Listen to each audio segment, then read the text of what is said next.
Hello everyone, thank you for tuning in. This is Real Talk with Coach Sherri. And as you can see, I am driving. I typically don't prefer to film and drive at the same time, but I've been out and about and had some thoughts that kept reoccurring to me for a few years, but really heavy these past couple of months. And today it was really heavy on me, and I said, you know what, let me speak this out so that it can come to pass. Oftentimes writing down a goal or speaking it out will definitely help it come to pass. And I did a video earlier that's been posted on setting your goals and writing your goals down. This time I'm also speaking them out. So I really am interested in publishing a book. And a lot of people ask me, how did you get started in workforce development? What intrigued you? What got you started?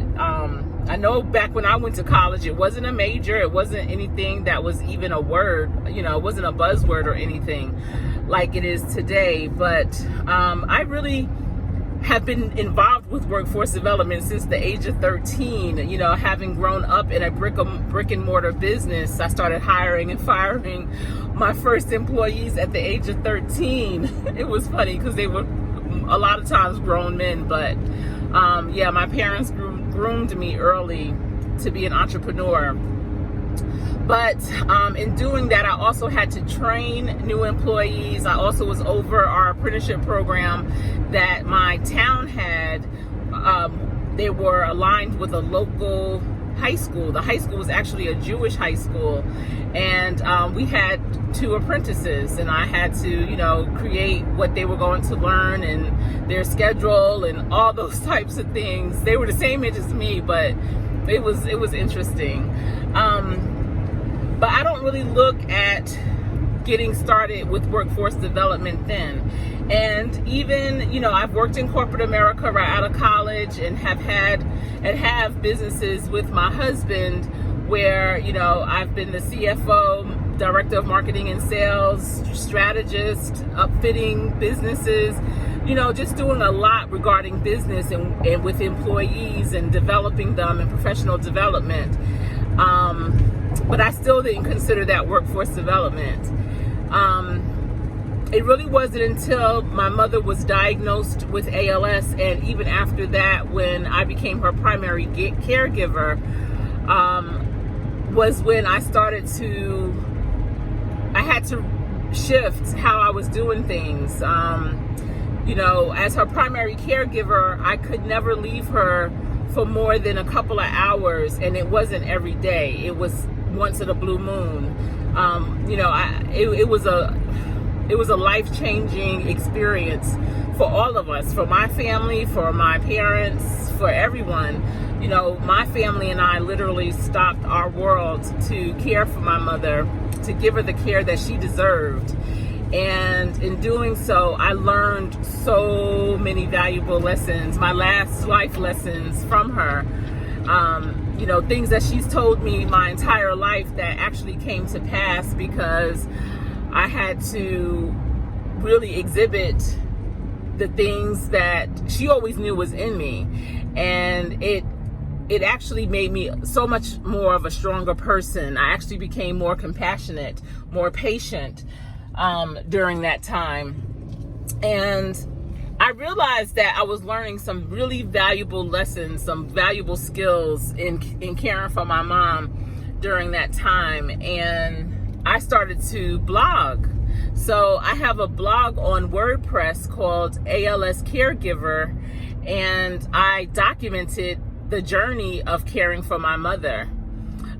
In the beginning, when I became her primary caregiver and had to stop my world, and she had been in the hospital for 6 weeks, I was with her every single solitary day of her stay during that time. When she came home, I remember walking from my room to her room, going through the living room and the kitchen and thinking, God, is this what my life has come to? Is this what I am to be? Prior to me stopping my world, I was so busy. I mean, I was on my grind. We had so many, what is it called, oars or picks or whatever in the fire. I was so ultra involved. I mean, and also being a mother of 3 young children. At the time, my youngest was in 1st grade. My center child was in 3rd grade, and our son was in 5th grade. And plus being married and having a husband, that also requires attention. As a wife, that's what you're supposed to do.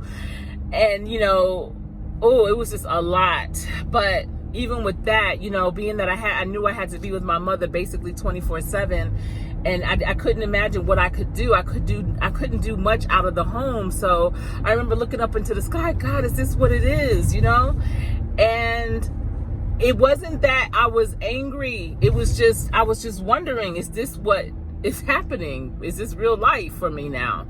And then that's when, shortly thereafter, I started coaching women all over the country, women to this day that I have not met in person. Only one of them have I met in person. But I started coaching women on how to market their business, how to live a more fulfilled life. I started doing life and business coaching, and that really helped me step off. I did it virtually via phone, email. I had an online portal that I did it through, and it really, really saved me. It gave me another outlet in addition to caring for my mother and caring for my family, because at that point I was in what is called the sandwich generation, when you're in between caring for your parents as well as your own family. And, when you do that, you can really, really lose yourself. Oh my goodness. But I had no idea all of the skills that I was gaining. I knew that experience was remarkable, and which is why I started my blog, but I had no idea how it would propel me to where I am today. But I really want to capture my blog and put it in a book, because my blog, the posts that I did, actually caught the attention of a lot of people around the world that are also living with ALS or are a caregiver living with someone who has ALS. And, not that it is a happy ending, because if you know anything about ALS, it is one of the worst diseases ever. There's no cause, there's no cure, there's almost no hope. When you think about it, if a person's diagnosed, say, with cancer, which is a terrible disease as well, but you have a little hope because you possibly can, do radiation, have chemotherapy. There's, things you can do that maybe will stop it from growing as rapidly or even cure it. But with ALS, there's nothing. There are no options. There was one that cost $1,000 a month, and there was no guarantee, and that really would just slow the process of it.